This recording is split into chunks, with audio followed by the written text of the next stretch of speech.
Hello, and welcome to the Velvet Revolution. It is episode 41 or 40 I don't know why you bother with trying with to. numbers. We're trying to Yeah, control it. I'm just trying to add a level of professionalism, but well, that's on you. You carry on with that struggle to try and do that. I'm staying well out of it. Okay, I'm gonna say it's episode 41, and it's the letter O because we did N last week.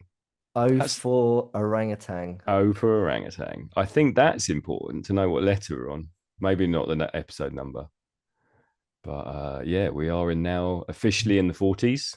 It is. Sorry, I'm just second guessing myself. It is an O, isn't it? Orangutan. Yeah, Okay. as opposed to I don't know. For suddenly I thought it might be a U. okay, orangutan. You orangutan, you. My name is Ben Rice, and as ever, I'm joined by Dave Noble. How are you, Dave? How you doing? I am truly exceptional today, I feel. Okay, I think you might have Very, gone for truly scrumptious then. Scrumptious, good word. Very good word. I always associate scrumptious, excuse me, scrumptious to, I don't know actually. I was going to say cider. Okay, yeah, Why am I thinking cider? Scrumpy Jack. Ah, that's why. But Yeah, come to think of it, scrumptious could be sort of, it's almost like one of them. Please forgive me, anyone that's listening who is one of these, but like a northern ducky, a northern woman in a certain age, further up in the years, older, the sort that go, "Oh, hello, young man. Oh, scrumptious." okay, all right. Is it yeah? Okay. Is that like Uh, a Nora Batty sort of Last of Summer Wine type old lady, yes, a, yes. or a Bet Lynch from Corrie with E, loads of e, leopard skin print on? yeah, both, either. Both. Okay. Yeah, yeah. That's feels to me that's sort of what they would use, that sort of language. Right. Okay. Corey's really scrumptious, that man, that young man. So yeah, I'm feeling what did I say? Exceptional, Truly exceptional. Yeah. truly exceptional. Yeah, I'm just in one of them mindsets, and it's really great because it's time of year. We're just into the new digits in the new year, and Mm-hmm. just in the the newness of it all. And the sun is, it's really blue sky out there. I'm looking out the window now. It's just really blue sky. We call it the big blue here. It's probably not the Yeah. only place in the world where they call it the big blue. Not the ocean. The big blue is in where I am. We're right on the tip of the peninsula. So everywhere you look is blue. Big, like Right. when you get the sky is really blue, and then you've got all the ocean around us because it's like we're on an island. You can see pretty much not quite 360 degrees, but you can see all the way around the coastline from here. There's blue Mm-hmm. sky. I've got a really good vantage point of seeing that. It's an amazing thing I'm looking at, really. And there's no high-rise buildings, there's nothing blocking your view, so they call it the big blue. And when you've got that on a really, it's not even cold, it's we get this weird climate where it's the thermals, what's it called? Microclimate. Yeah. It just feels a bit more spring-like, got all the birds fluttering around and yeah, gathering their bits and pieces for building stuff. Tanks. They're weaponing up those birds. Yeah, they know what's coming. Are anticipating Yeah. the what's happening out there in the world. I've just heard what's happening. I'm really shocked. I don't want to get into all the politics of it all, but leave fucking Greenland alone, man. You know what I'm talking about. Done. Like, no, that's wrong. Am Yes, it is. I'm not a I don't want to be a politician, but I know enough about the world and love and peace to know that that's not going to work out. Anyway, I'm, I'm not even going there. I don't know no, enough no, about it. I have no. really, really switched off from the news Yeah, in no, we this year. mustn't. We mustn't Yeah, go there. And I'm not going to. I'm just, yeah. So blue skies, the birds, it feels pleasant. And nice. I feel really in line with that, feel good, feel really good. So yeah, um, that's kind of my check-in really. So Yeah, that's what you was asking me, right? How am I it was. feeling? Yeah, yeah. Um, oh, let me just get this in before I forget, right? So last episode, I read a quote that you sent me from Hmm. Frank Zappa, Yeah, right? And he is another one of those like modern day prophets, right? Would you say? yeah. He had a unique view of the world. It's what Well, you could describe as a genius. I think yeah, there's, yeah, there's the word is banded around a lot, but there's some people out there that were proper geniuses and were all about following their own path, and you can't help but put Mr. Zappa on that. I don't think. yeah. Most true artist geniuses don't get recognized for it, Mm-hmm. maybe until they're gone, Yeah. right? Rest in peace, Zappa man. But that quote we read, just illuminates, where his mind's at. Mm-hmm. He saw past the curtain, behind it, through the veil of the bollocks, right?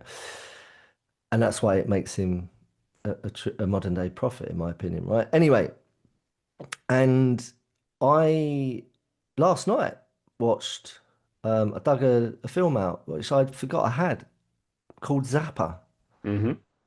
on Was that the, on Frank Zappa? yeah. It wasn't just a coincidence No, that it was called Zappa. no, it's about Zappa. And it was produced by uh Ahmet. I hope I pronounced his name right. Ahmet, his son, Ahmet Zappa. Right. And he's got a daughter. His eldest daughter's called Moon Zappa. What a cool name, Moon Moon. Zappa. Well, it's Moon Unit, isn't it? Moon Unit, yeah. Yeah. Yeah. Moon Unit Zappa. And then he's got then the second in line, second in command in the Zappa rankings is Dweezil That's it. Zappa, Dweezil. I forgot. Yeah. his son. And then there's the youngest son, which is Ahmet. I hope I'm saying that right. And then there's a little one running around, probably not so little now, Mm-hmm. called um oh, what's it? Not Minnie, not Mixie. Diva. Diva. Yes, Diva Zappa. Nice. Anyway, the reason I'm just wanting to get this in is because right at the beginning of the film, and we hadn't created this show before. This is like a bit weird, Okay. but synchronicity. I reckon I got that film about 3 years ago, Mm-hmm. right? When I first watched it. Right at the beginning of the film, when I started watching it again last night, the very first thing you see is the Velvet Revolution. Really? Yeah, you need to watch it and catch Okay. up with what I'm saying because you'll be like stunned in awe like I am. Wow. Like, why have we gravitated towards this whole Velvet Revolution thing? We've used it. Now, at the beginning of the film, you see Frank Zappa in Czechoslovakia, newly liberated from the control and the ownership of, if you want to call it that, the Soviet, Mm-hmm. the Russians, right?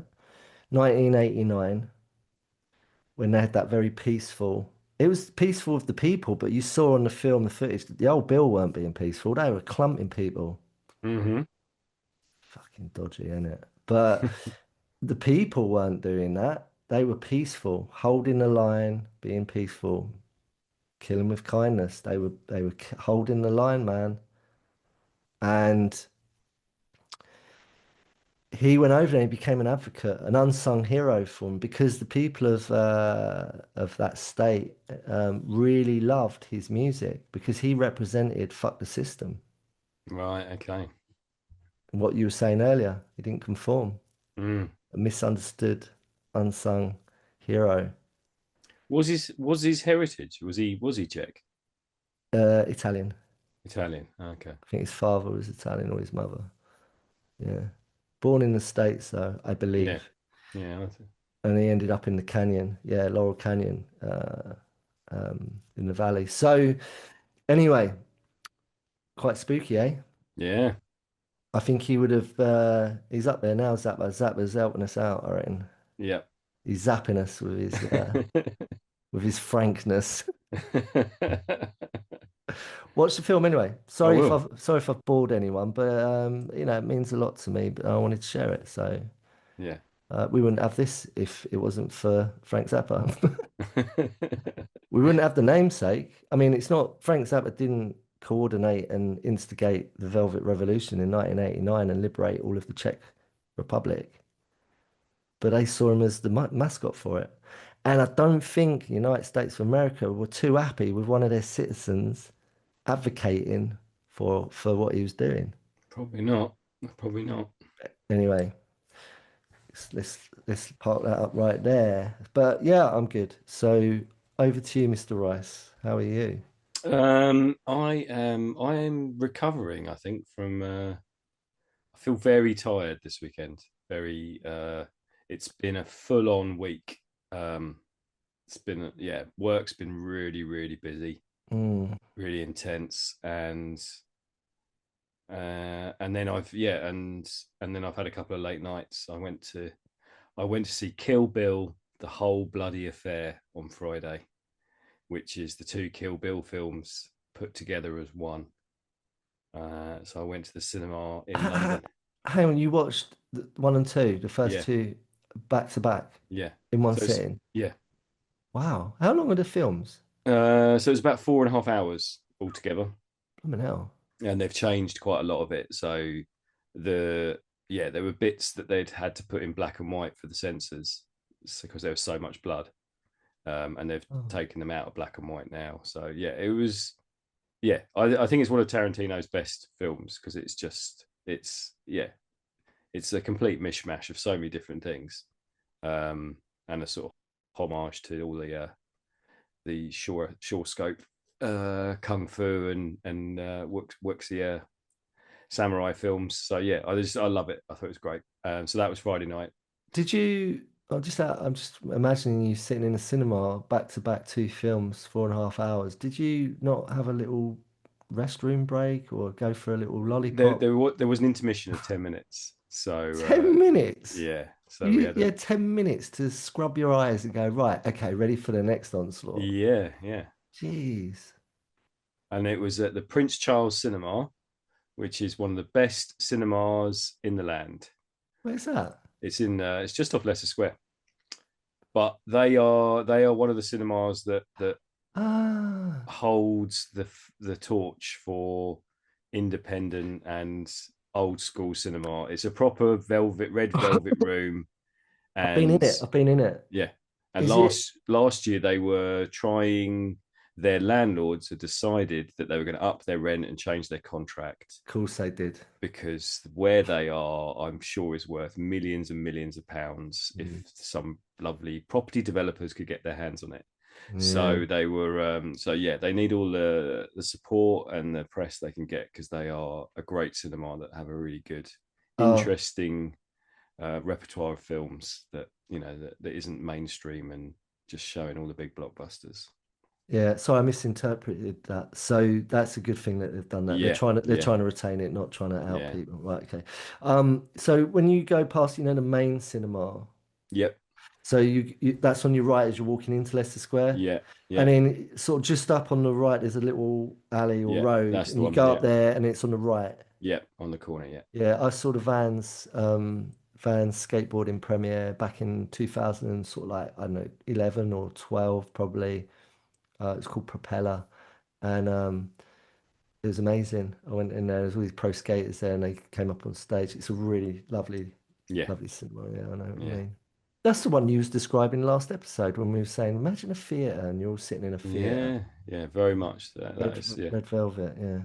yeah. And they're doing a massive David Lynch season coming up, so you can do an Oh, all nighter God, of David Twin Lynch. Peaks. Blimey. That I mean, that would definitely you'd need Imagine some that. breaks in that, wouldn't you? You come out in the morning, you'd be walking through the streets of London early morning. It would all get a bit David Yeah, Lynch-esque, wouldn't it? You'd see like yeah. little people walking around and everyone be That would talking backwards. And definitely lift the veil on the world, wouldn't it? yeah, it really would. Oh my God. So you've been watching some good. I never watched Kill Bill. I don't think I've seen. I know what it is, and I'm sure I've seen bits of it. But I think it's one of them films that's been one of those background films Yep. to my life where I sat through a lot of stuff in situations where I wasn't present. Mm-hmm. Yeah, yeah. You know what I mean? And I think it's just another on the collage of all the stuff that um I don't know if I've ever used this before, this analogy, but I'm pretty sure I must have done. But if I haven't, here it is. It's the body's the lens. I'm sure I have. The body is like the lens, the camera lens, the whole body. Mm-hmm. And our life, we absorb all of the uh, visionary documentation of what we walk through in life. Mm-hmm. You know, and every little incident and little thing that we experience, whether we're present or not, it's all just going in through our lens of our body. Yep. So when you talk about things like Kill Bill, I'm like, yeah, it's in there somewhere, but I don't think I was present. So maybe it's something I need to rewatch, but I don't know. I don't know. I don't know. It's you. You don't Uh, tend to do films with any violence in, so no, it just um, disturbs me. yeah. Then it is basically it's very gory, very comic booky. Mm. That sort of yeah, that kind La- of film. Last one I saw of his was the Once Upon a Time in, Hollywood. yeah. Oh, that's a And I great love film. the films because I like the films when they're not centered all around what the gore fest stuff, you know, Yeah. when it's just you got the token Tarantino scene that he's good at, you know, which is just throwing buckets on set of blood, you know, fake blood, and you know, there's always the scene, and there was one of those scenes in that film. It was Yeah. the Charles Manson scene, wasn't it? Yeah. But you know, I can look away for that and put my fingers in my ears and. Yeah. No, Kill Bill is every other scene is that, so you would struggle.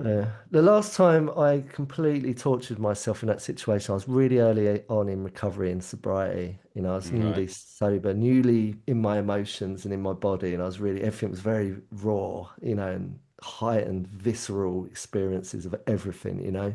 I'd see a squirrel and go, "Oh my God, look at how beautiful squirrels are," you know. It was that kind of thing. And birds tweeting and singing was like, oh, that was met with, oh, isn't it beautiful? Instead of, shut the fuck up, I'm trying to sleep.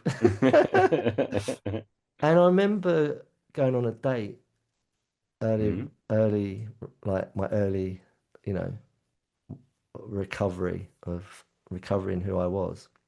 I went on a date and we went to cinema and I put it over to, you know, the person that I was with. And I said, what do you want to go see? Whatever you want to see, we'll watch. Big mistake.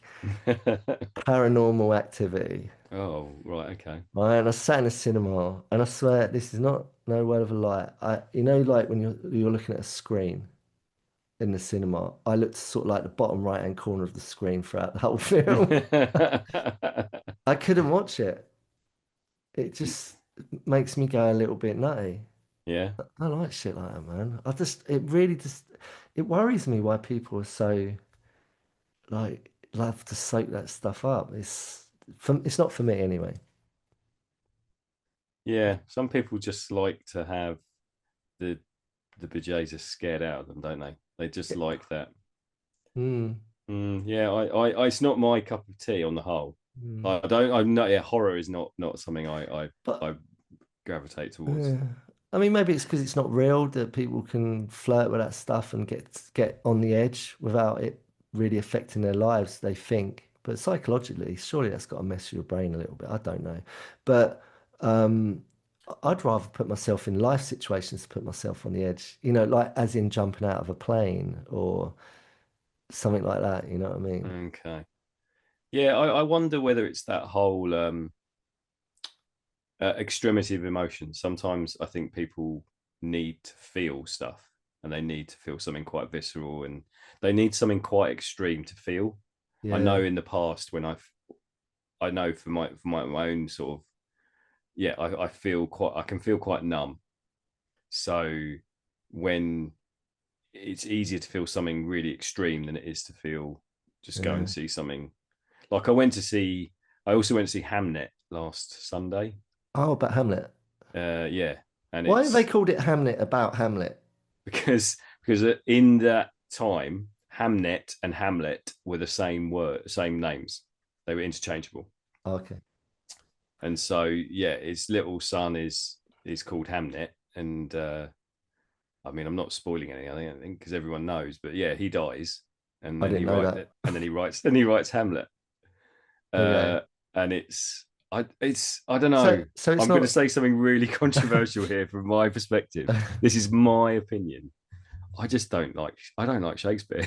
It's a bit boring, isn't it? He's really boring, and I just think, why do we spend half our like? Why has he still got like half the curriculum to himself? There's other people that have written lots of really good stuff, and we don't spend our time studying them.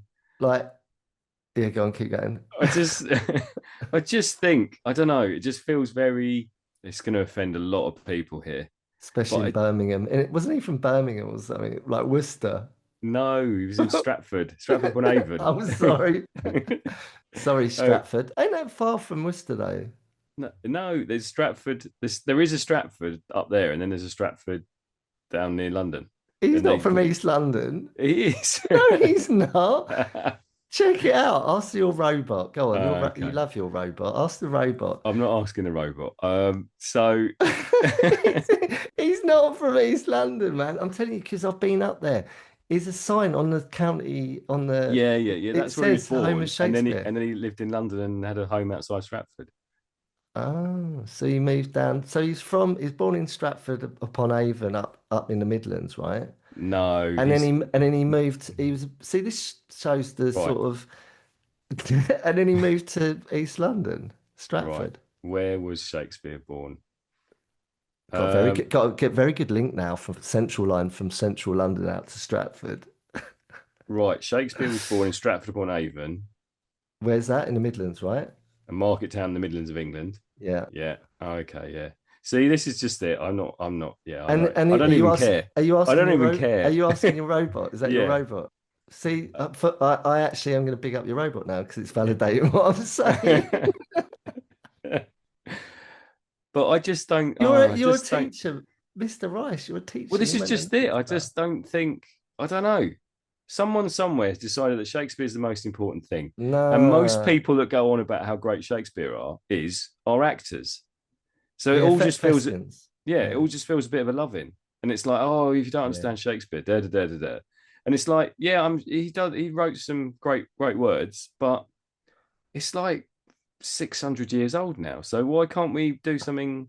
Why can't we all study the works of? I see, I can't even think of someone Agatha now. Christie, right Agatha now, Christie. she wrote, is it Poirot, Murder She right? Wrote. Murder Yeah, She Wrote. Poirot. She wrote Poirot, Poirot. yeah. Yeah, right. Peter Ustinov, the Yeah. original gangster of Poirot, right? None of this, what's his name? I weren't into his one. And I'm definitely not into the current ones that they're trying to pull No. off. No, thank you. Awful. Peter Ustinov for me is like the Timothy Dalton of Bond. No, that's wrong because Timothy Dalton. No, I've got that completely wrong. Forget I said that. But Peter Ustinov films, um, Evil Under the Sun. I watched that with my mum on Christmas Day. I don't know why I watched that on Christmas Day. It's because it's an old movie, Hmm. um, and it was beautiful. Had Yeah. Jane Birkin in it, was it? I can't remember. Anyway, um, point being, Agatha Christie, sh all over, all over, every time, trances Shakespeare, in my opinion. The way she writes so intricately, and you don't know who's done it. And you're trying to guess, and you think you got it right, and then right at the last minute, she has you. So yeah, I still haven't.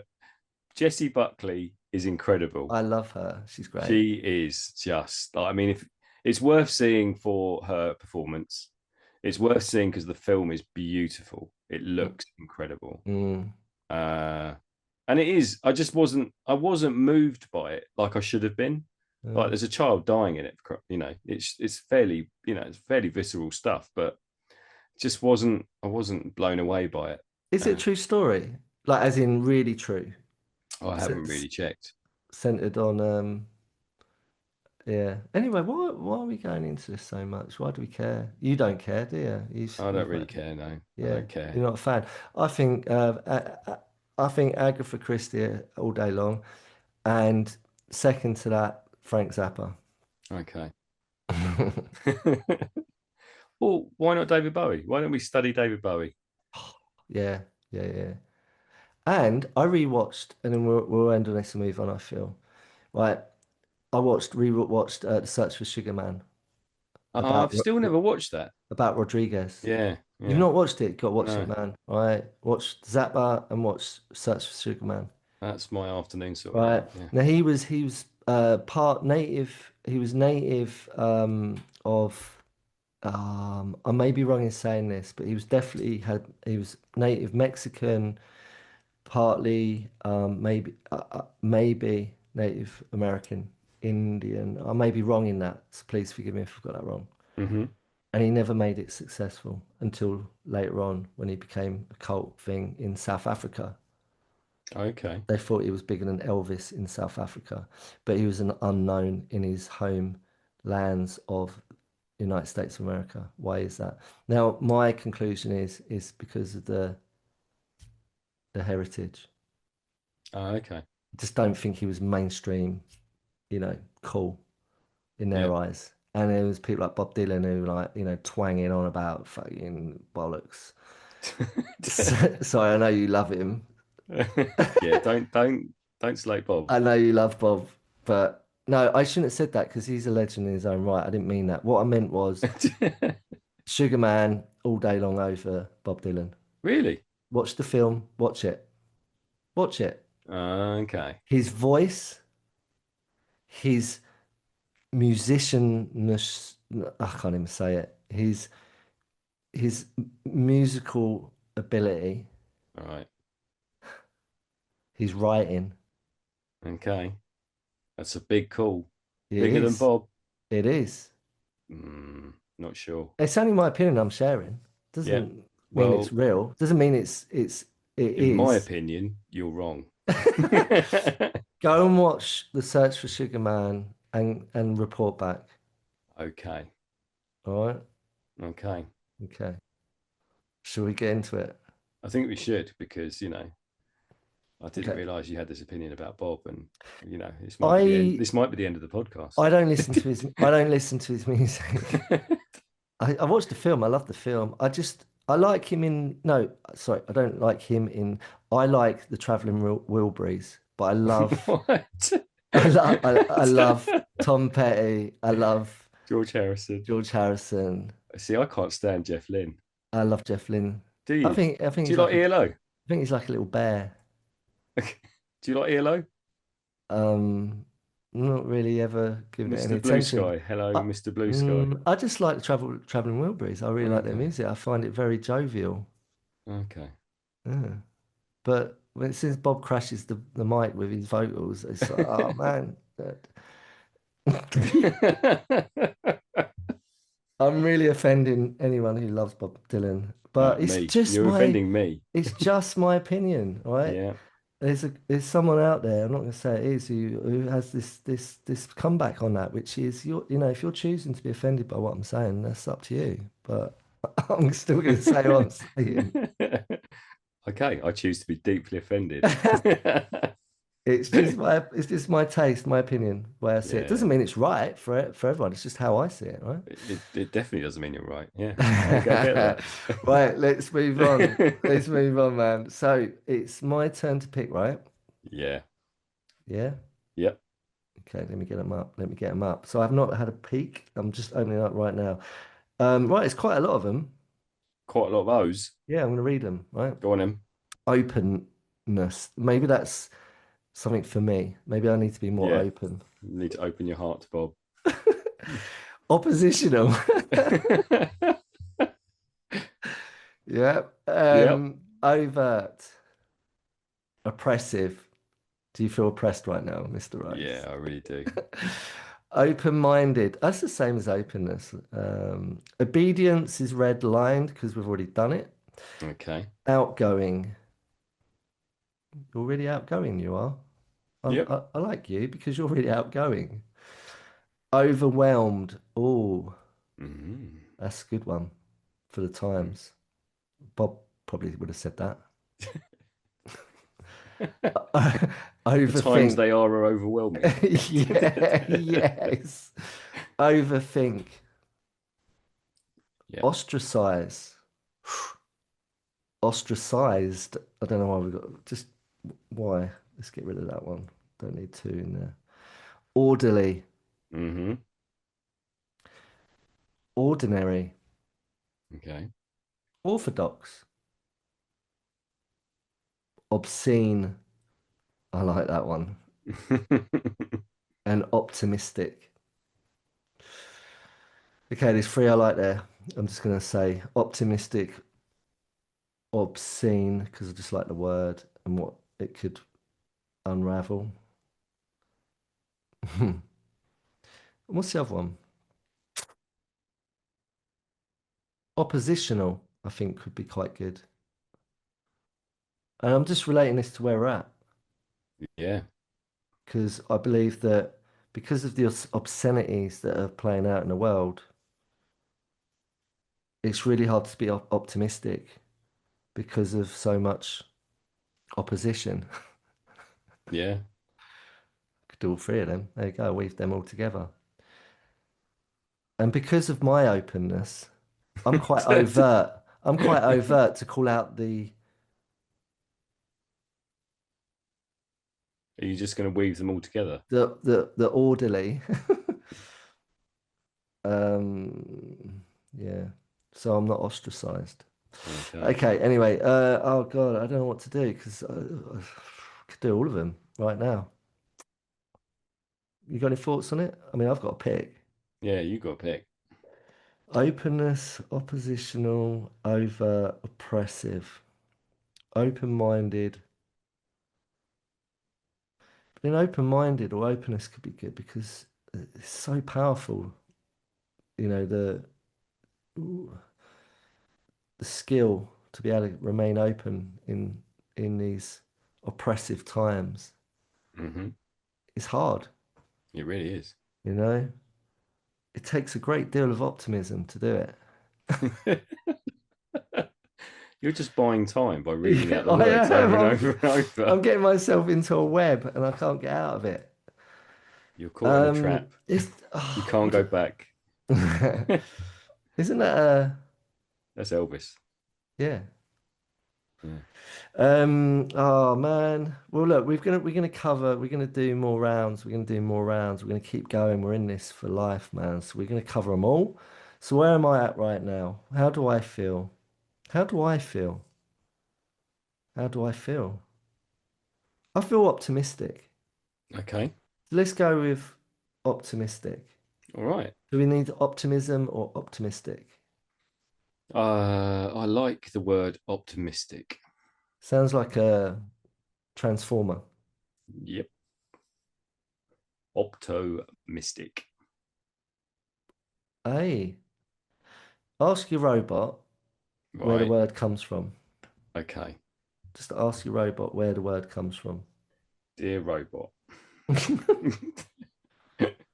We're not promoting, right? To anyone listening, I am not, by absolutely no terms, am I saying that asking robots is good.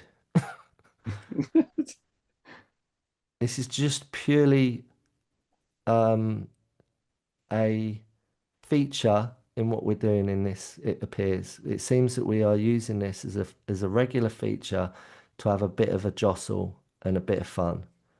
We're not taking it too seriously, and we certainly ain't living our lives by it. Well, I'm Right. not. I'm not. I don't know about you, Mr. Rice, but I'm not. Yeah, no, I go everywhere with a robot. I know you do. Yeah. Robot, what time should I eat today, Robot? What should I wear today, robot? Robot, Um, Robot. I've forgotten what I need to do today. Can you tell me who I am and where I am and what I need to do today, Mr. Robot? Oh, uh, I'm in the wrong school. Oh no, Mr. Robot. right. The word optimism comes from the Latin word optimus, which definitely sounds like a It transformer. does, doesn't it? That's what. Meaning best, Ooh, and best thinking, best was thinking. coined in French optimisme in the 18th century. Specifically linked to the philosopher Gottfried Leibniz, his idea that this is the best of all possible worlds. Okay, that makes sense. Yeah. The term entered English in the mid 1700s, initially describing this philosophical stance, but evolved to mean a general tendency to expect good outcomes. Okay. Uh, so, optimus is the superlative of bonus, good, meaning very good or best. Okay. There you go. Okay. Optimistic. I like the word. It's Op- pretty cool. Like you put it, optimistic. It could good Optimismus Prime. be a good synth album title or a track off a synth album. Yeah, and it would have one of those sort of airbrushed covers, wouldn't it, with like with a witch on or something. Be probably one of those proper sci-fi covers with like I don't know, yeah, lots of soft pastel colours, and the witch would be quite busty and sort of like not very well dressed. Do you know what I mean? Am I? You've been polite by saying she's basically, She's a fantasy yeah, of the yeah. artist who loves his You, airbrush. you've bought a book behind my back in Glastonbury with that on the cover. Yeah, I'm sure there's lots of books like that in Glastonbury. There's a bookshop dedicated to that stuff. And the Yeah, woman you just described on the cover is sitting in there selling the shop, selling the books in the shop. She's the book owner, bookshop she is. owner. She is the mystic, the optimistic. None of this Hugh Grant, Notting Hill bollocks. Oh, dear. All right. So let me ask you the question then, Mr. Rice. Okay. How do you, how do you get, how do you establish optimism in your Ooh, being? that's yeah, that's huge, isn't it? Like Yeah. how do you stay optimistic with all this, even just from a personal stance? Like so, like last year, with all that rubbish that went on with my tail and my diabetes diagnosis, and so like even on a personal level, when everything is thrown at you, that is rubbish, and you're just like, this is what else can happen now, and you I've met people where it's just like, the dreadful things have happened to them and they just keep on happening. How to stay optimistic in the face of all that is a real battle, like trying to find the best of all worlds or the best possible outcome is just, yeah, it is tough, really tough. So how do you just give us an example I'm just trying to think of how where I you, have. because you're still here, I am like, still here. you're still here talking about it and and you've talked us through it throughout as time's gone on here. I, Um, that I have a tendency to always look on the bright side of life. Go Uh, on. That's got to be life of Brian. did it, did it. Um, I do. I try to stay neutral. I try to stay in this sort of everything is going to be okay. Like I'm not dead yet. I try to have that kind of mindset. I'm not. I'm okay. It's all right. I've got a I'm. rat's tail. Yeah. Yeah. I've got diabetes. I'm holding on by my fingernails, but everything is all right. uh, I think that I mean that for me, yeah, just there, it's having a sense of humor about it all, not being afraid to send it all up because it is ridiculous sometimes life, and if you're not prepared to sort of live in that moment and laugh at it and enjoy it and take whatever you've got, then there is a real, and I have done it. I've done it many times. I've sunk, and you just end up in this funk where you're literally, I've I'm spent in the funk. I'm in the funk because the I funk sunk. sunk, and yeah, and I've ended up under my duvet, not wanting to get up, just putting it over my head and trying to ignore the world. And you can do that. You can do that, and it sometimes it's needed, but it also means that there's a lot of the world that happens without you.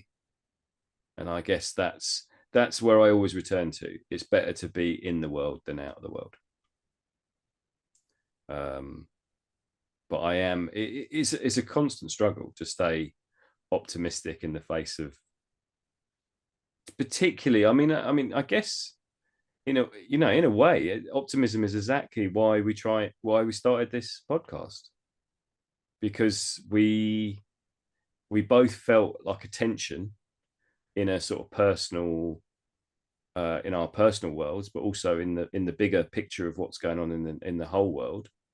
And it was like, what can we do about this? What it's there we go. It's what do you do? How do you can you get up and start a revolution? Like however small that revolution is, like isn't that I'm talking myself into this. This is for me what you do is you get up and you do something about it. Like there are people who can't or won't, and so they don't. And I always feel like you've got to try something, you've got to try and make it, even if it's just in the confines of your four walls of your room. You've got to try and make that space as good as you can for you, and Mm, that is me trying to be optimistic and make the uh best possible way forward I can. yeah. Did didn't Noel Gallagher write a line in an Oasis song? We have a revolution from my bed or something. Yes, I think so. I don't know. I'm not a big follower of their music, but I'm pretty sure that just suddenly twanged in my brain. Um, Pretty sure that's a line in one of their songs. Don't know what song it is, but what you just described there, really like what you were saying. It's really nice to listen.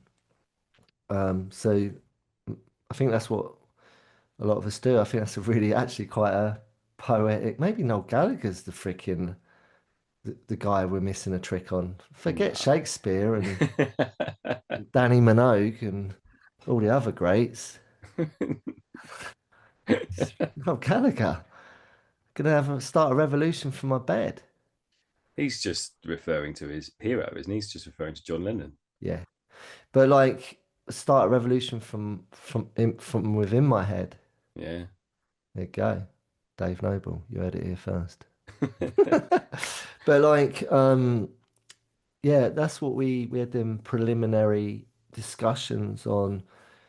This is what I feel like maybe we're doing in our own way, whether we're just having these dialogues with our cat or could be your neighbour over the garden fence or in their kitchen over a cup of tea if you're in Great Britain, Hmm.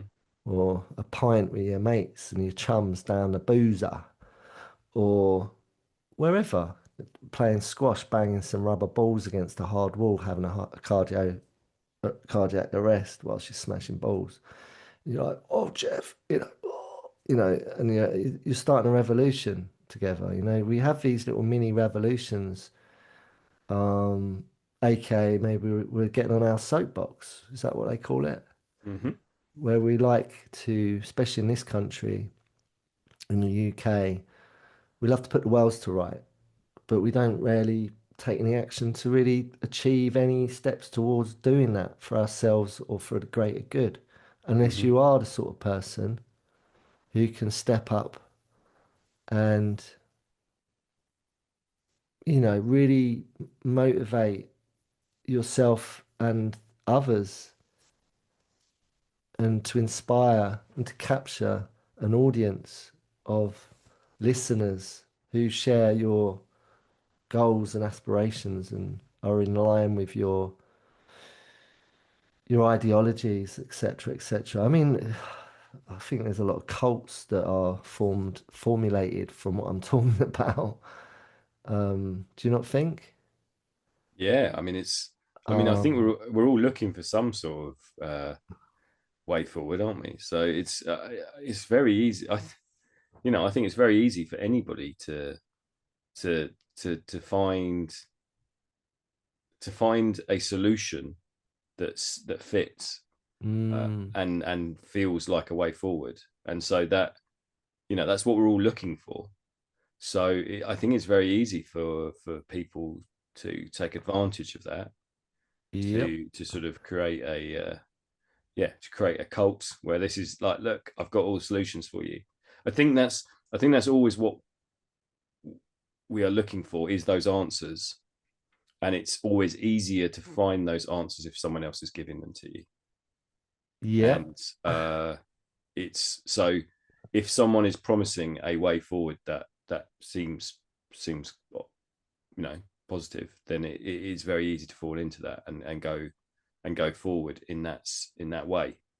Hmm. So I do think that the fact that the cults exist, the fact that people will follow different leaders and different movements is that promise that it's going to get better, that there is a way forward. Yeah. Yeah. Yeah. Yeah. Yeah. I think there's some massive cults in broad daylight. I'm not going to name them Okay.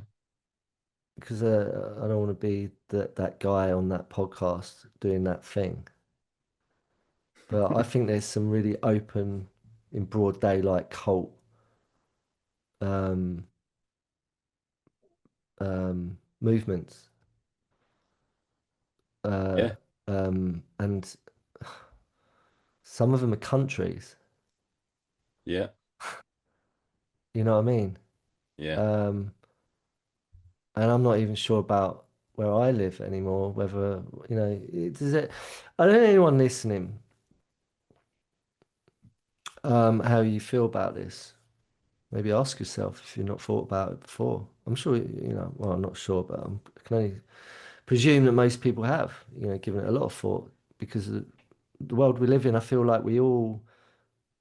I want to keep optimism very high on this Hmm. episode, but you can't have optimism without the opposite opposing end of that, which is, what do you reckon? What's the opposite of that? Optimism.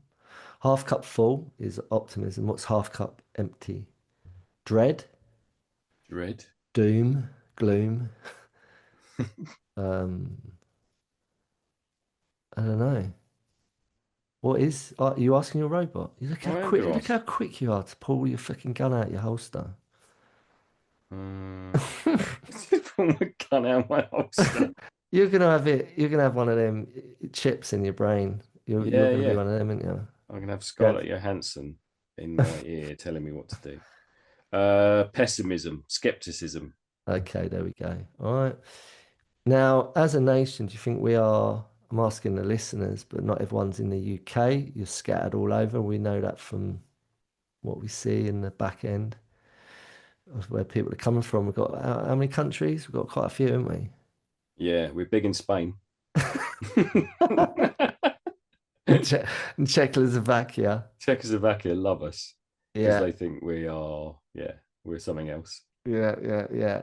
It's Basically, all the it, Czechoslovakians have listened to about 5 minutes and then gone, no, this isn't what we thought it was going to be. Yeah, yeah. But definitely in the UK, we hold that kind of.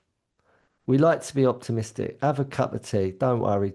Like, don't worry, mate. Don't worry, John. It'll be all right. Have a cup of tea. Have a beer, mate. You know, Do you it's one of think? Do you think we are? I think we're much more pessimistic. I think no, we're no. much. We're I, more natural. The more yeah, natural setting of the Brits is to be, yeah, that's all going to go wrong. yeah.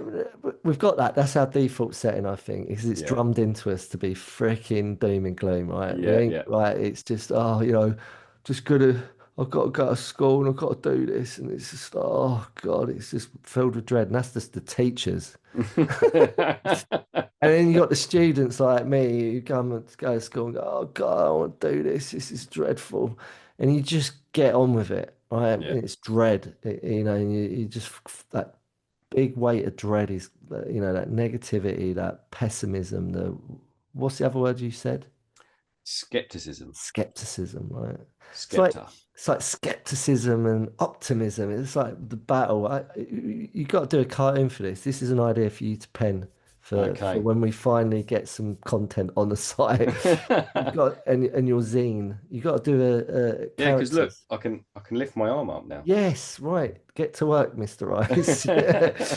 Well done, PT. Kudos. Well, I'll go on to that in a minute, but yeah, go Yeah, on. you need a report on that. Yeah, But well, he's obviously doing a sterling job. And sure. but yeah, you can imagine skepticism versus optimism. They're like these, it's like the antagonist versus the protagonist. Optimus Prime versus Skeptimus. But how do we, that is a real battle for everyone, including myself. That's a real battle. How do I go against my default setting, perhaps, which is half cup empty? Oh God, what's the point? How do I, how do I oppose that? How do I make sure that that one ain't winning? And how do I make sure that optimistic is running the show so that Mm, I create a life that is beyond my wildest dreams, which I have done, by the way, anyone yeah, listening, yeah. um, and continue to do because I've managed to instill a positive mental attitude, PMA,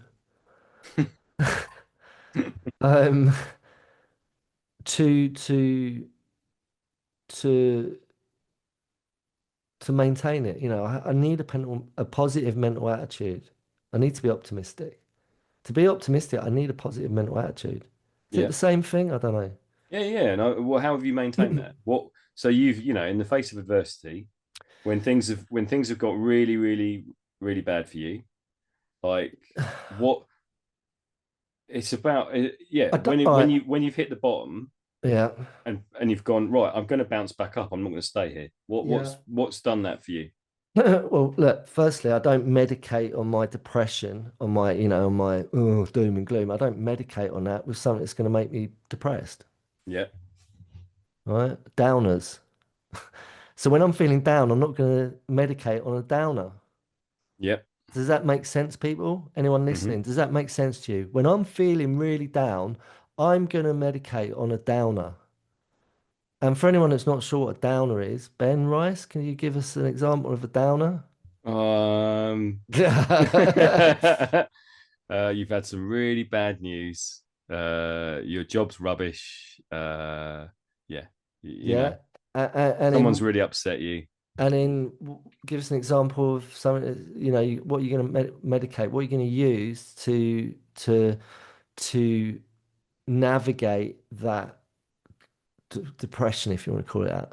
What? It's Friday night. I've survived a week of torture at work. I'm Yeah, going to get that bottle of wine open and have a big glass of red wine. because it's a downer, Yeah, right? And then or guess what? It's going to a, be met with the same. Anyone listening who can correct me wrong, I'll stand corrected. Sorry if you can prove me wrong that that's not your experience, and I'm open to it. But my experience of that is it doesn't really go anywhere. It just stagnates Mm, and perpetuates and progressively puts you into a place where you really are in a fucking hole, and your life's Mm, shit.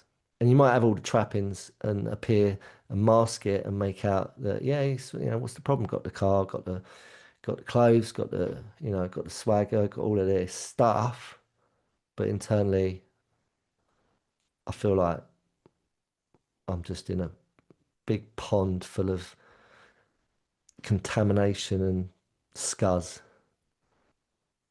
Yeah, there's probably all the a shopping trolley in there, and a bike tire. bike tire, and an old fridge full of baked bean cans.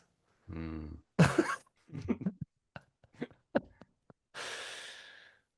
So I don't know what the baked bean cans are there, but they're there. yeah, Right. And they're everywhere. I'm actually bathing in them, and they're all over me. They've got in all my orifices. They don't belong there. That's how I feel. That's how yeah. my depression gets me. I feel like I'm contaminated with baked bean juice.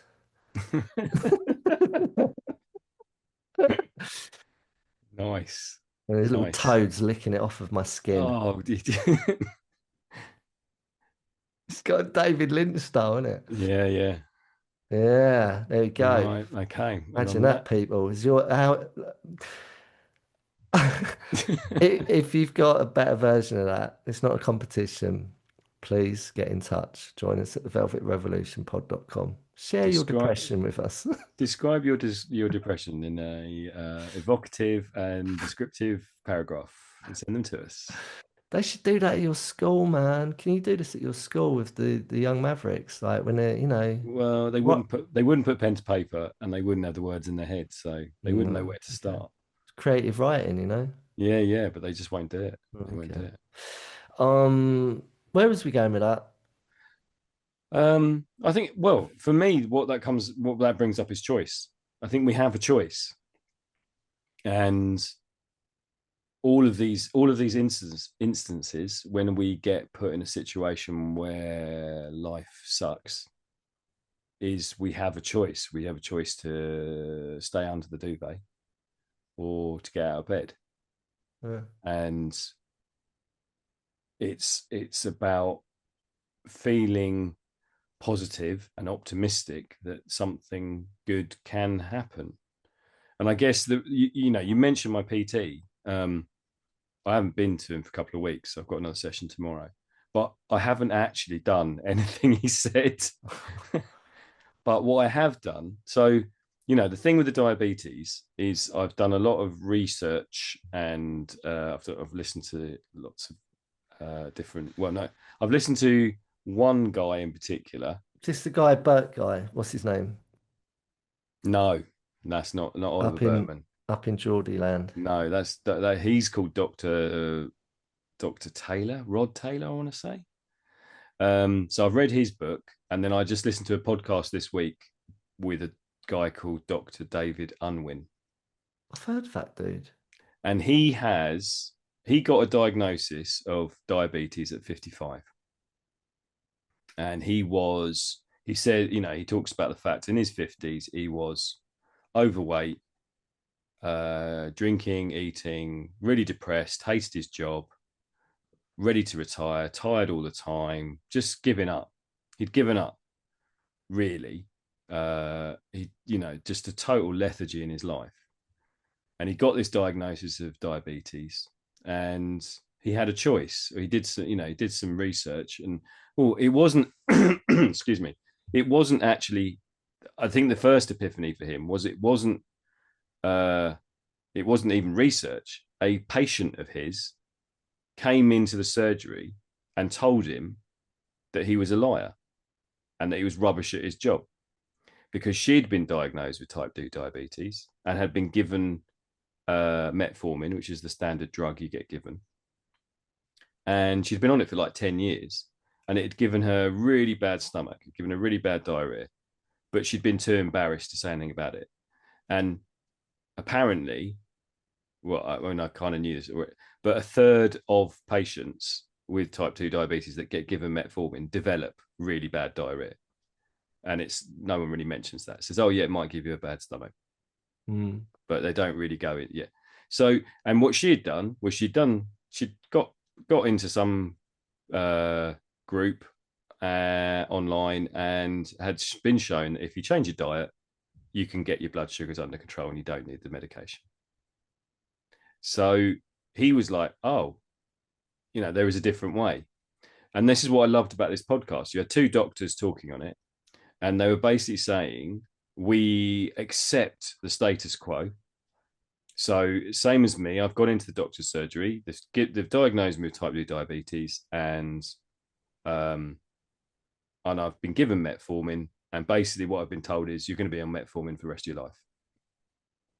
And at some point, excuse me, some point, the metformin may not be as effective and you may have to have more drugs.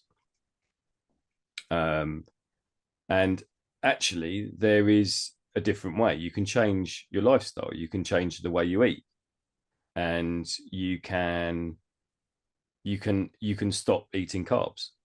And he's friends with this other guy. This other book I read, and what this other guy recommends is you go on this really low calorie diet, which is what I'm doing. So 800 calories a day, and what this other guy is recommending is basically a low carb or a no carb diet. I mean, he has about 40 grams of carbs a day. Everything else is protein and fats.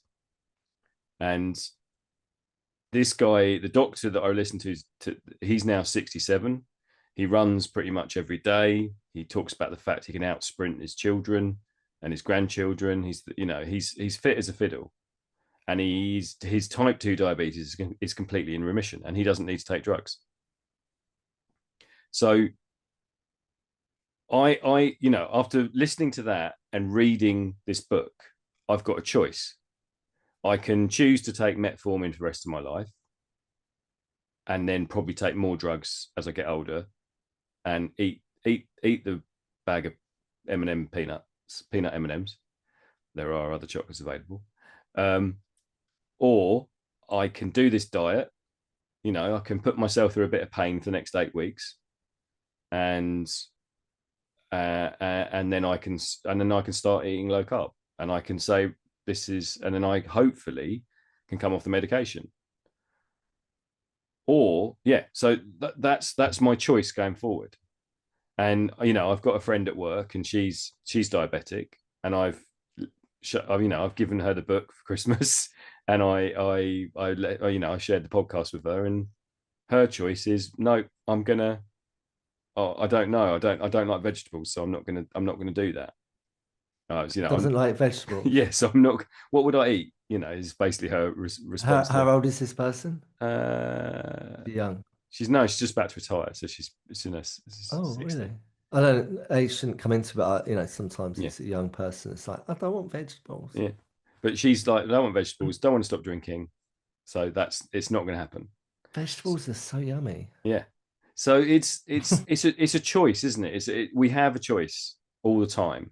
But for me, it's like, right, I don't want to stay on medication now for, in my head, I'm going to live to 100. So, I'm 50 in a few months. Well, we've got quite a few rounds of this to go, so Yeah, you might have to, might yeah. need you to 100, mate. So I don't want to take medication for the rest of that time. So I want to be able to live happily and comfortably. And so, like last night, my mates all went out for a curry, and I didn't. I stayed at home because I knew because I'm on this crazy diet, low calories, that if I went to a curry house, I would be like, oh yeah, I just have a bit of this and I'll eat a bit of that. Yeah, and fuck it. Yeah. But it's 8 weeks of pain, and then hopefully a sort of shift in.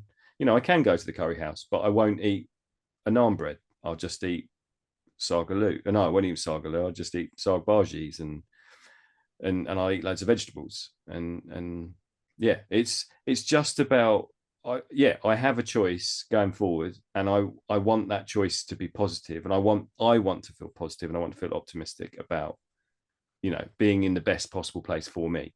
And and ultimately I do want to do my personal training and all of that. It's just, again, for me, it's like I've got to get the diet right first, then I can start concentrating on getting stronger. in Hmm. terms of working out. I I will do all of those things. It's just, again, Yeah. I don't want to do them all at once and then in about, in a week's time go, actually this is all too much and I'm just gonna not do any of it. Overwhelm. Overwhelm. Yeah. Well, look, well done, and thanks for sharing that. And it's really quite inspiring, actually, to know that you're doing it, and it's great. Um, I was joking about a plan B last episode or whenever we did it, and it was like plan B in case you fail. Yeah.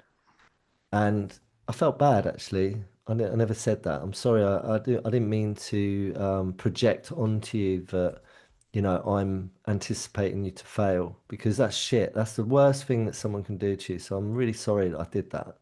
No, it's okay. There you go, people. See what I did there? Accountability. I've Okay. realised. I made a realisation. I just wanted to do that because I haven't had. That's just come up for me just this moment from you Hmm. sharing. Because projection is what happens to us throughout our lives. People project. Um, you know, it's really rubbish when we're trying. Yeah.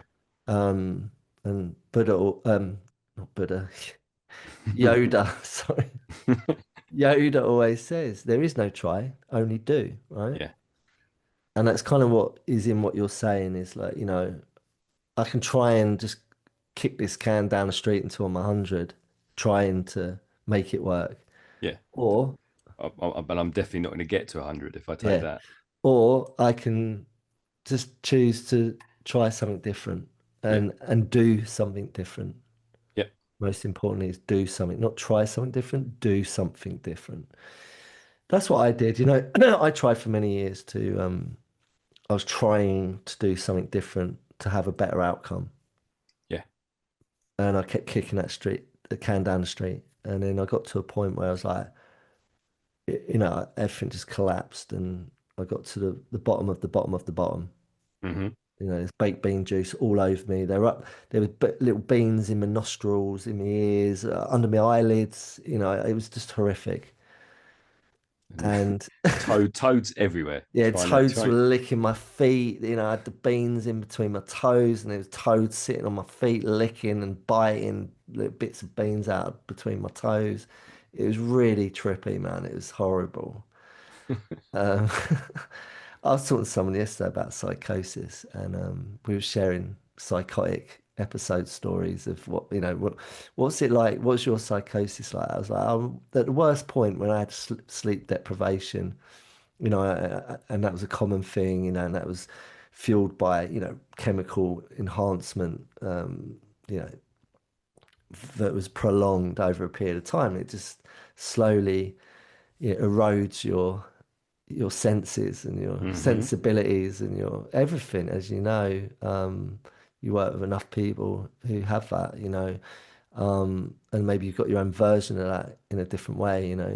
But for me, at the worst point of that, I used to have this thing where I'd have like little black beetles. Have you seen the film Mummy?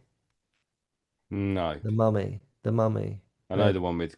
Brendan Fraser in it. Is that the Yeah, one? there's a scene in that where there's all these beetles, these little black beetles come out of everywhere and they just take over people and they come and they get under your skin. Honestly, and it sounds pretty, but you know, that's how it felt. I felt like it was, that's why I was sort of joking, Justin, about the baked bean juice and the baked beans, because that was my own sort of trying to make a different version of what I actually had experienced with black beetles in when I was in a bit of psychosis.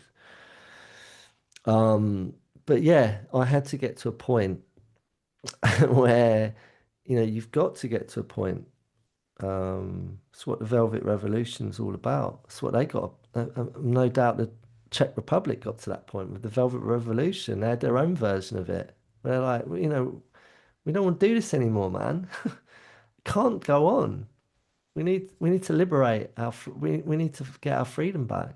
Yeah. And individually, people listening, have you got that? And we're talking about base level freedom, liberation of the heart. Where's my heart at? Do I feel liberated? Does my heart feel like it's in a good place? You know, where's my soul at? Where's my head at? You know, forget externally where everything is placed and what everything on the outside looks like. Where am I at in my well-being? You know? Am I covered in beans? And how am I going to get these beans off? I mean, because you know, there when I have been, I remember when I had the breakdown, and they sort of gave me this questionnaire to check I was okay, and I wasn't gonna do anything drastic. But it was kind of these questions about, like, where are you at in depression sort of state, and how I'd been living, and you suddenly realize that getting in the shower is a win.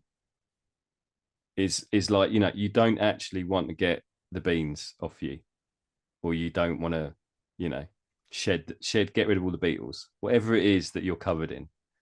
You don't want to do anything about it, and you get to a point where you're like, I am absolutely covered here, and I don't care. And it's about having a mindset of going, actually, I do care about myself. I would like to carry on being in this world. I'd like to be here as long as possible. I'd like to spend time with my kids. I'd like to spend time with people that, give me joy and energy, friends, family, whoever it is. I don't want to just give up and just be covered in beans the rest of my life. I'm going to get in the shower, and it's it's yeah, and I'm it's gonna wash them beans off, I'm going to man. wash those beans.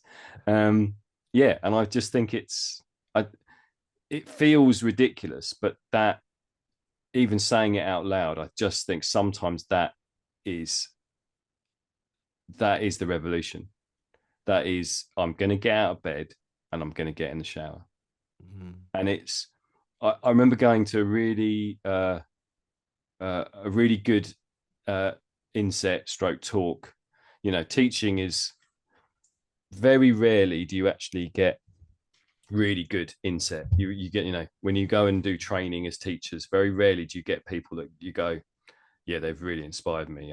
Everything they're saying is gold. And we went to this, it was a heads one, and there was this guy there, and he worked at the Institute of Education, and I cannot remember his name, but he was absolutely incredible. And they started the session with what makes us an adult. What's the different, what things do we do? What had we done that day that made us an adult? And we ended up with this list of, we'd set an alarm to get up that morning.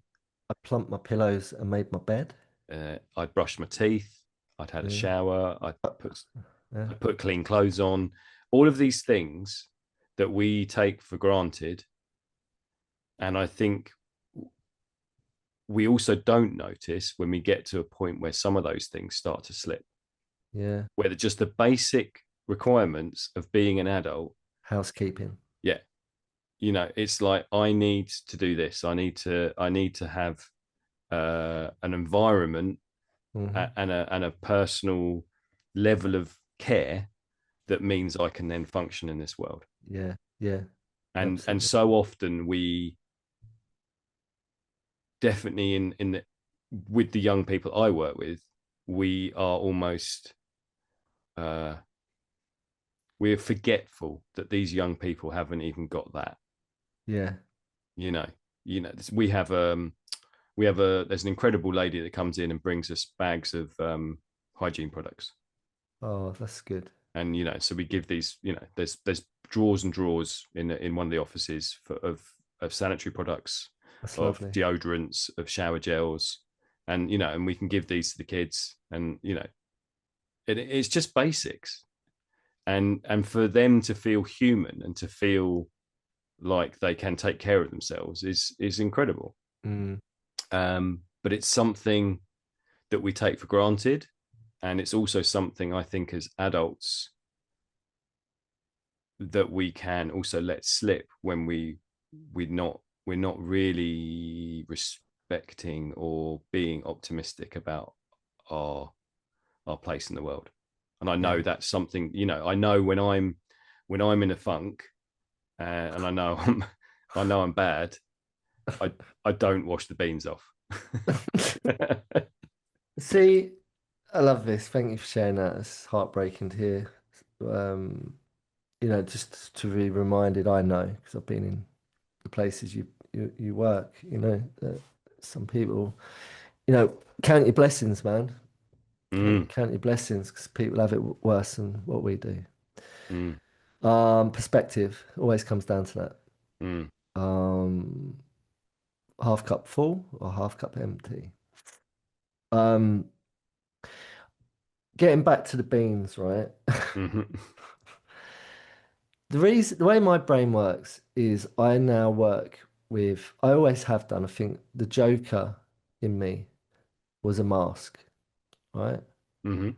There's a fine line between masking, putting a Joker's mask on and just going out into life and being the buffoon, Yep.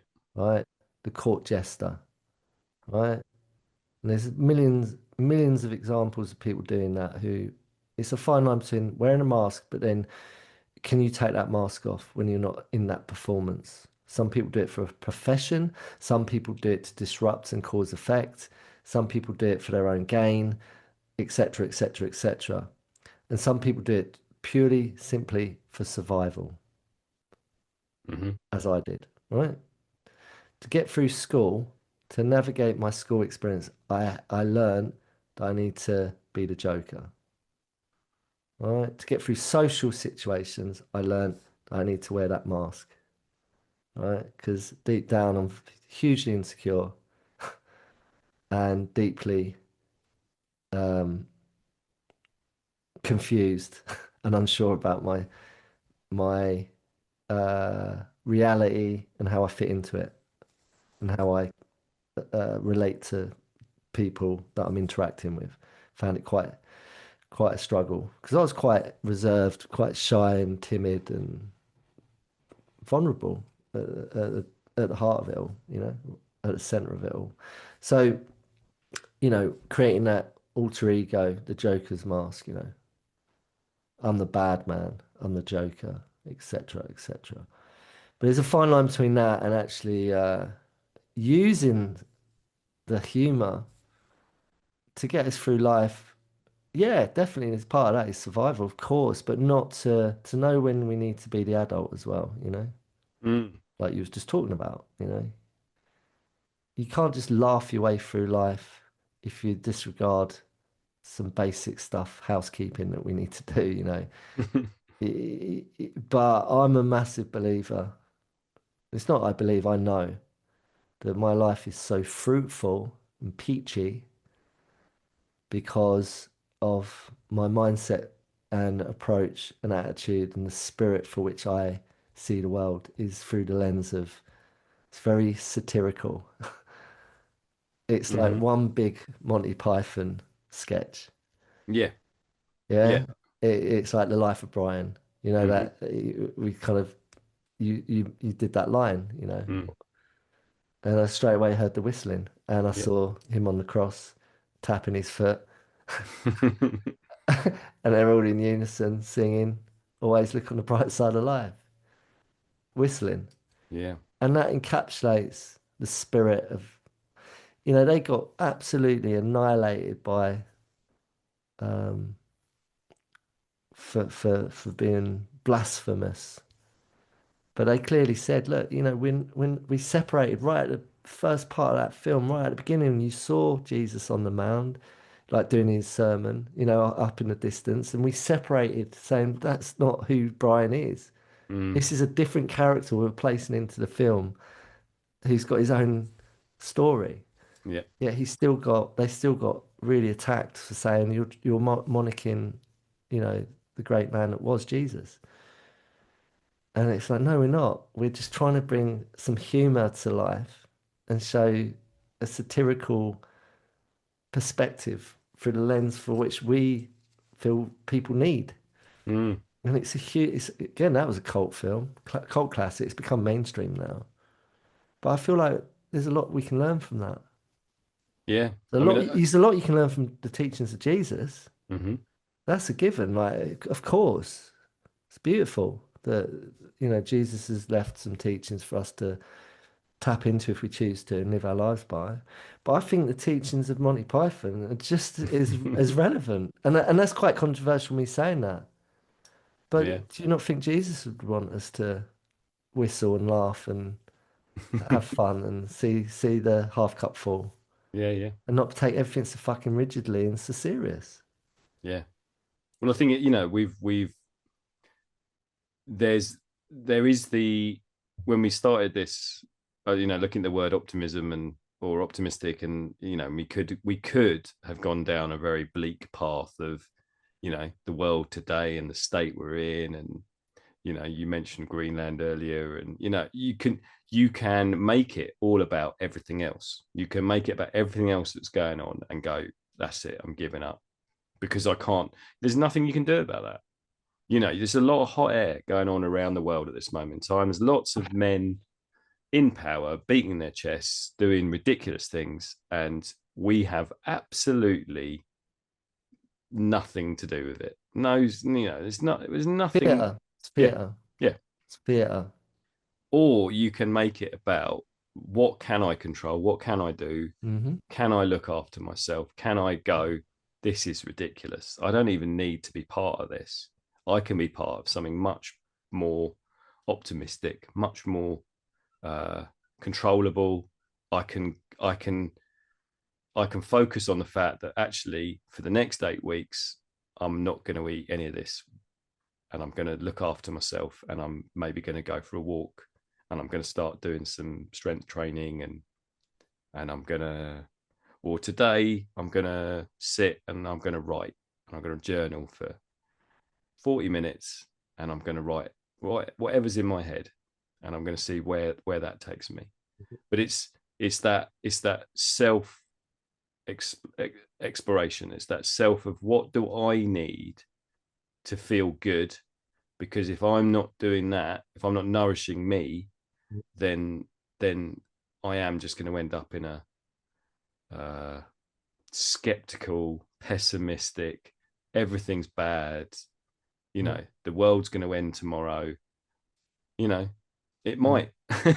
It might, there's so many lunatics out there. There's, they might press the button, but I don't know what we do about that, you know, without I it being more it's okay. personal, more grassroots. We've got a plan B. Yeah, yeah. And there's other worldly beings that aren't on this planet. Maybe some of them are, Mm. apparently, that will intercept. It's been proven already. Every time they've gone for like that fucking nuclear fucking energy bullshit and the atomic shit. Whenever there's some funky shit that's being played out by them twats, the the fucking aliens come in. ET comes in and sorts it out. Don't you worry. And fixes the flower, That, makes that it grow yeah, grow again. they decode it, man. Don't worry, we're covered. Yeah. That's the way I see it. I may sound nuts, but that's again optimism. Well, I think what that says is the very root of all that is ultimately we value ourselves and I value our time on it. So, those people, they back themselves into these ridiculous corners and then go, actually, that's stupid. I want to live.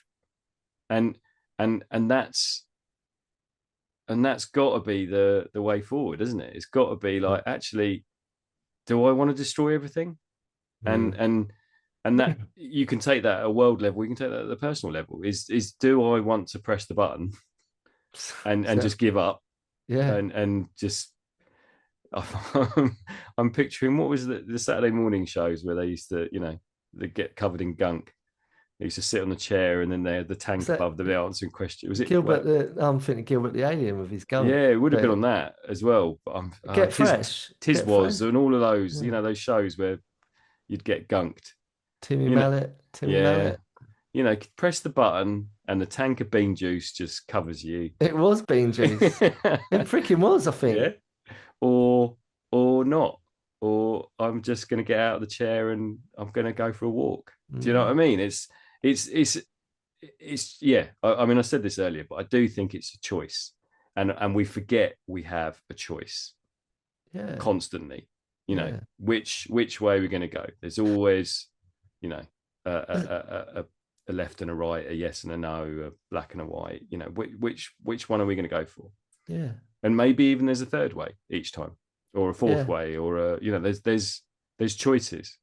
I There's think there's choices. multiple. Yeah, it's multiple. I mean, there's one guaranteed. If you take one choice, which is self-destruct, fuck it, hit the fuck it button. I don't care. I'll be all right. You only live once. I'll Mm-hmm. figure it out. And just cocoon yourself in your fucking denial. Then that's guaranteed. You know what you're getting, all right? Because you probably had a lot of that already. That gives you the evidence that that's what you're getting, and that's why we stay stuck. We stay stuck. I say we, not just me, because I've done it. It's why we get stuck in old programming and patterns. Is because it's familiar. And then there's the unknown. All of these other myriad, infinite, abundant options that we could take that are different. But we're Mm. yet to discover them because we're too afraid, because we're too fearful of coming out of the mire. Pigs in shit. Yeah. We're pigs in shit until we choose not to be. Yeah. All right, people, anyone listening, we're pigs in shit until we choose to not be. All right. Okay, it's not your lot. You're just choosing if you are people. Maybe you're not. Do you think the aliens are listening? Yeah, yeah, yeah. Definitely. Always. They're always. Always, always there. They're always. Gilbert. Right. Yeah, yeah. See? Uh, but so there's millions of ways, infinite other options, right? So choose life. Get back to that. Choose life, right? What life do you want? We are the architects. We can create whatever we want. We have to just take some action, right? We have to act on it. Don't try. There is no try. Do. And I've had to do that whole journey, man. Right? And I know how hard it is to change the narrative, all right?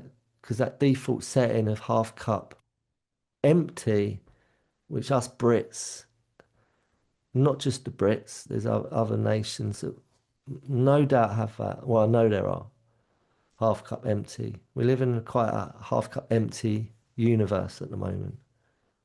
Mm. Maybe come off of your algorithms. Right. Now, the algorithms that we have in our lives aren't just the feed that we have on our screen on all these different platforms that we choose to subscribe to, choose to freaking be addicted to, right? The algorithms dictate to us what we're receiving. We're going to get more of the same, more of the same. So if your algorithm is pushing bean juice all over you and you got toads in your life licking the bean juice off of you because your algorithm is choosing to give you that because you've chosen to fucking put all your energy and focus into that shit, then you're going to get more of the same. Then Yeah. continue to do it. But if you're on your soapbox moaning and giving it all the big bollocks to everyone, oh, this is shit and that, well, it's your fault. You're choosing to fucking have more of the same.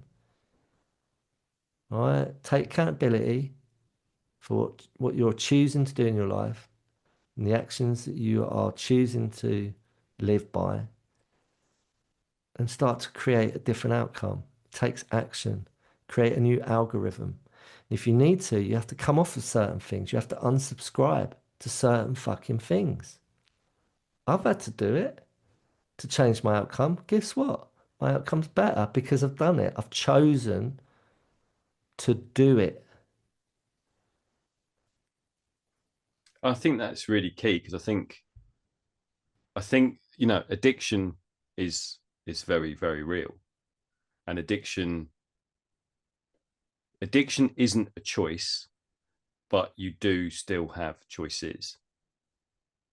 Addiction is a diagnosis, if you like. It's a, I'm addicted to this, I'm addicted to drinking, I'm addicted to drugs, I'm addicted to my phone, I'm addicted to food, whatever.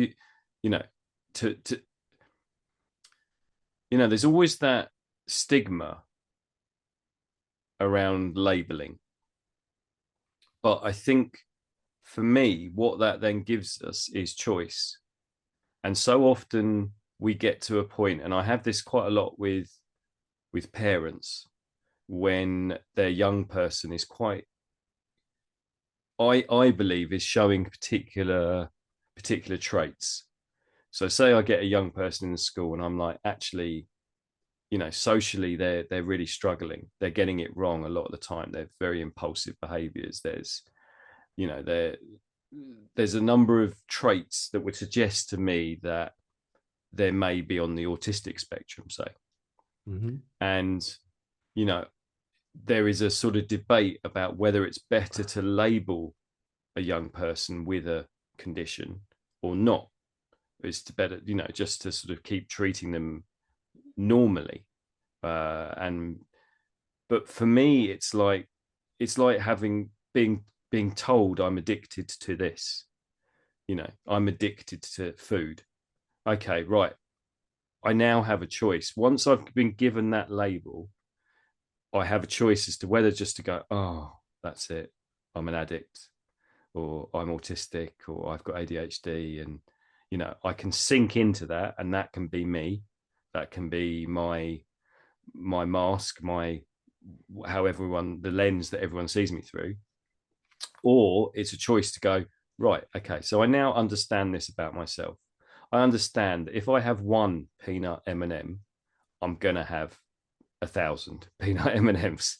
You I know, reckon you've had more than that, mate. yeah. I'm talking in one sitting. Um, That's a lot of. that That's a lot. is a lot. But I'm not someone that can go, yep, I'm just gonna have 5 peanut M&Ms and then I can move on. Yeah, So I now know that about myself. So I've now got a choice. I can go, right, actually, I can go cold turkey and I cannot eat them, and I cannot buy them. I cannot have them in the house. I can't have them near me. I can ask people not to eat them in front of me, etc., etc. I can be that person and move this way, or I can just go, actually, sod it. I'm going to eat all the peanut M&Ms and I'm going to take all this medication and I'm going to get more and more unhealthy, and that's me, and I'm yeah. not going to do anything about it. So it's, yeah, again, And that, can I just say yeah, that is self-abandonment. yeah, yeah. It's like I So, don't, I can't do anything. I'm not strong yeah, enough, yeah, or I'm not going to make that choice to look after myself and do yeah. something about it. That's not being an adult. An adult wouldn't abandon, a child, although Yeah, they do. Although they do, and it happens. yeah, But a healthy, functioning adult would not abandon a child. And that's what we do. It's self-abandonment. We're being very petulant about it. We're being very childlike about our response. It's very immature to just go, I can't. yeah. And yeah, addiction's at play, but And I mean, addiction's at play, but that's for everyone. You have to take accountability for that. yeah, and I think what's just come up for me when you've said that is you're absolutely right. That is us being the child, and sometimes it's really tough to get the adult to be the adult and the child at the same time, Hmm. which is why we need other adults, Yeah. and we need to find those adults in our lives, those mentors, those senseis, those Yeah. teachers Yeah. that are gonna stand beside us Yeah. and be the adult for us. Yeah. Well, you little shit. Put those peanut M&Ms down. Stop pouring bean juice over yourself. Get rid of the toads. Indeed. Yeah. I like where this has gone because it's at the core of it's the nuts and bolts. It's the workings of this is the insanity. You know, one is too many, Hmm. and a thousand is never enough, Hmm. as they say. Yeah, I like that. All right, and you can apply that to anything, you know. One is too many, man, and a thousand is never enough. Now, if you relate to that and that strikes a chord with you, it's like, yeah, fucking hell, that's really true. One is too many because when I have that first one, a thousand's never enough. No off button, Yeah. aka no off button. Mm. And you've just got to be really clear with yourself, and it requires honesty Hmm. and the willingness to act on it. Yeah. Because Yeah. once you acknowledge, oh yeah, one is too many and a thousand is never enough, then it's quite simple. But it's so simple we miss it. The Yeah. simple part is, oh right, yeah, I just don't take the first one. Yeah. It's easier But said than done. oh yeah, it takes an incredible amount of willpower. It takes a badass mofo Yeah. to be Uh, able to go, I'm not going to take that one. I'm yeah. not going to do that thing that everyone else is doing. I'm not going to do it. That's a real act of that's punk shit, man. That's anarchy right there. That's an Yeah. act of rebellion. That is the revolution of the fucking heart, man. Yeah. Yeah. Right there, Yeah. people, people. All right. So we all that's for everyone. And however you may relate to this, some of you might be been listening for the whole episode going, yeah, interesting. Yeah, yeah, like this. Yeah, yeah. Oh, that's quite interesting. But it doesn't relate to me, but I like what they're talking about. It's interesting. Hmm. Some people might be going, fuck, this is really hitting a fucking note with me, man. I really relate. Well, great. Excellent. Glad you're having that experience. Now you got a choice. All right. You get toads licking your fucking toes and your beans. Whatever your version of that is, of like, you know, the discomfort of being in this ickiness of your reality that you've created, Yeah. that you might have inherited. All right, it's not all our faults. I get that. You might have just, you know, inadvertently landed in a shit fucking seat on the shit ride that we're on. Hmm. But all right, we'll just continue on the fucking roller coaster then. Don't get off of it. You know, at what point do we choose to go, right, okay, I'm gonna dust myself down, have a jet wash,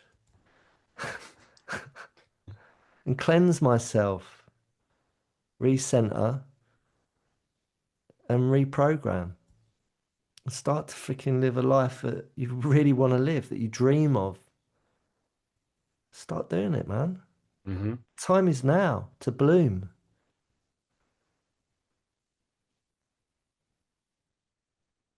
I like that. Yeah. I think we may have reached a natural conclusion. Yeah, I feel like we've gone really kind of not covered all the obvious things, you know, optimism. I mean, I did mention positive mental attitudes and stuff like that, which is really, you know, in a nutshell, you know, do do you want to be happy or not? Hmm. You know, and I'm a massive advocate for having a good grin, having a good giggle.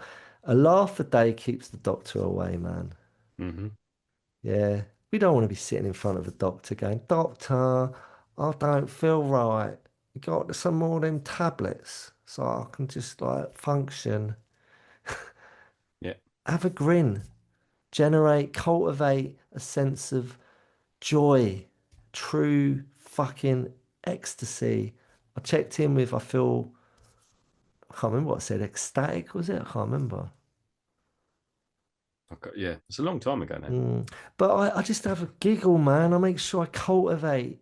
You know, I practice what I preach, man. Pill free positivity. Yeah, pill free positivity. We need to Mm, pen that one, mate. I like that a mm. lot. Pill free positivity. There we go. How was that for you, Mr. Rice? That was really good. That was a very optimistic. When you hit me with that question at the beginning, I was like, oh, here we go. I was I was about to go full on skeptical. Yeah, I was like, oh yeah, I'm gonna sink here. And then I went, Really? yeah, and then I went the other way because yeah, my my natural tendency is always, and I do think it is maybe a cultural thing, is that we know it's much easier to reel off all the things that are rubbish than it is to reel off all the things that are good. Yeah. And I yeah, and I've now done 2 weeks of eating 800 Really? calories a day, Yeah. and I'm starting to feel okay.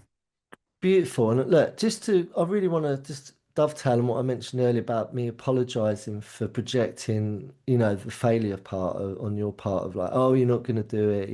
I was suggesting that I've got a plan Mm, B if it doesn't work out. Now, I'm guilty of that and I apologize because I'm actually doing something that I really detest and despise, and it's out there in the world. There's a lot of haters out there, and this is why not that I was hating on you, mm, I was insensitive. I didn't mean to say, I got it wrong, right? I'm not perfect. So I'm apologizing for that. But my point is that this is the problem, right? This is the problem we're all up against. If you think yeah, them two, like Optimus Prime, optimistic robot warrior versus the what's the other one called? skeptical, skepta. Skepta versus Opta, right? Yeah. If they're in battle, this is what we're all up against. We're in that battle. We're trying to push away the forces that are being projected on us that want Mm, us on the floor. They want us on the floor. They want us fucking hating on ourselves. They want us failing. They want us in fear and self-doubt, yeah. right? And that starts from a very young age. That gets projected on us. That's the message we receive, right? Unless we're switching off from it and we can figure out that it's bullshit and we don't have to believe it. Hmm. So we've got to cultivate, we've got to generate, we've got to stick together, people, and be fucking empowered. And that comes, it doesn't like the Velvet Revolution that happened in Czech Republic, right? It took on a whole nation. The whole nation came together, but it was all done with positivity and love and tea. Flowers. Yeah. So, it doesn't have to be a battle. Battle's the wrong word, you know. It's a No. realization, collective realization. It starts with us. Yeah. Yeah. So, um, yeah, projections bollocks, man. Like, I shouldn't be projecting other people's shortcomings. And I don't, I always don't attach to the negative stuff. Don't attach to it. Don't give it any attention. Focus on the solution Mm. always. I want to thank you for your apology, but yeah, I'm going to also say that it didn't register that there was any negativity when you said that. So It wasn't coming from the place no, of that. I'm just covering myself. yeah, yeah, but yeah, But I thank you for those yeah, thoughts. thank you. Well, it serves a great purpose because what I'm saying is, literally it's out there for everyone. There was a lot of that going on. Not that I was coming from that place, but it does come from that place for a lot of things and a lot of examples of that coming from that place of hatred. Mm. Mm. So we got to rise above it, man. Yeah. All right, we better cut off because we're going on. Okay. You all good? Yeah, I'm tippity top, chipper. Well, you have a wonderful day, Yeah, and we'll speak very soon. Take mm, care. yeah, wicked. Take it easy, man. Bye. See you later.